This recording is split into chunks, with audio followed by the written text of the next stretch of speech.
After my 23.5 hours with The Evil Within on its standard survival mode, I was informed I had been brutally murdered 218 times. This wickedly creative, tense, and yes, hard game does not suffer fools gladly, yet the adrenaline high created by the atmosphere and terrifying battles with nightmarish enemies compelled me to return to it after the screen blurred to red every time. That, I believe, is the definition of a great survival horror experience.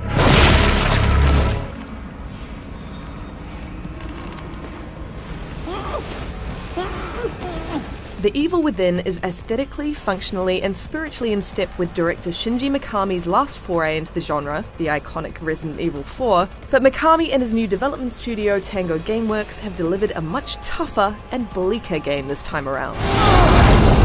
Not that the plot is a strikingly original work for the horror genre. The Evil Within is an investigation of what appears to be a multiple homicide at Beacon Mental Hospital, where you soon realize things are not as they seem. While its central mystery starts off as compelling, it eventually buckles under its own ambitious weight, and its ending in particular is a disappointment. In part, its narrative wrapper is undermined by the rather lifeless player character, Detective Sebastian Castellanos. He's emotionless and cool to the point of parody. There's something wrong with this place.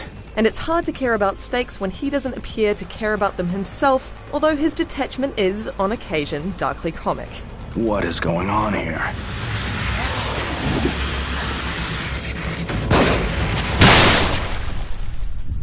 While not exactly subtle, Tango has created some incredibly strange and wonderful places in The Evil Within's 15 chapters. Even the usual horror cliches have been twisted and contorted in imaginative ways, granted new and ghastly life.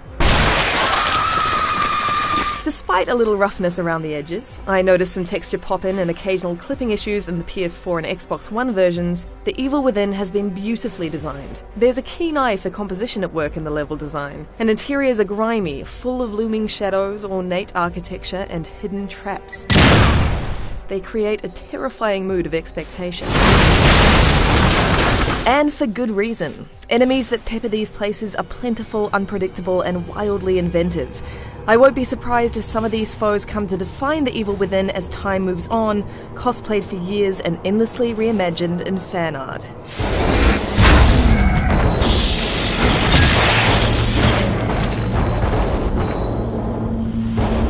It's The Evil Within's most unnerving juxtaposition that combat with these supernatural terrors is so grounded in reality. And while the crossbow caters to a wide variety of special attacks, and shooting is as satisfyingly crunchy as you would expect from Mikami, you have little ammo, first aid, or even stamina at your disposal. Checkpoints are scarce, so the stakes in this hostile world are high, making for exhilarating experiences.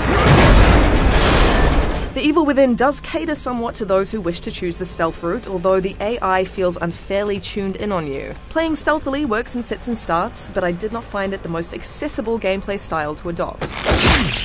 Of course, you're not completely powerless. One of The Evil Within's most enjoyable mechanics is its upgrade system. Green gel is the limited resource that you use to improve your abilities, weapons, stock, and crossbow bolts while in safe houses, and it's dispersed throughout the world like hidden gold, becoming your most sought-after resource. While cashing in this gel makes for terrible dilemmas of choice.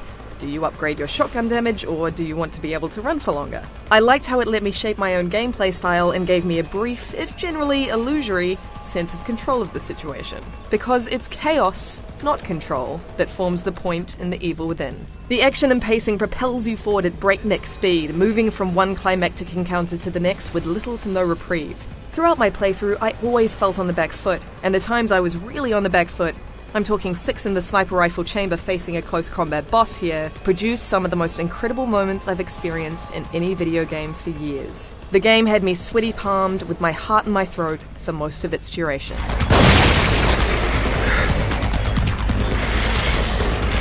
The Evil Within is a brutal, challenging, and remarkably fun game. Its eerie world and imaginative enemies are genuinely frightening, and the scares are heightened significantly by the scarcity of resources at your disposal. Out of ammo?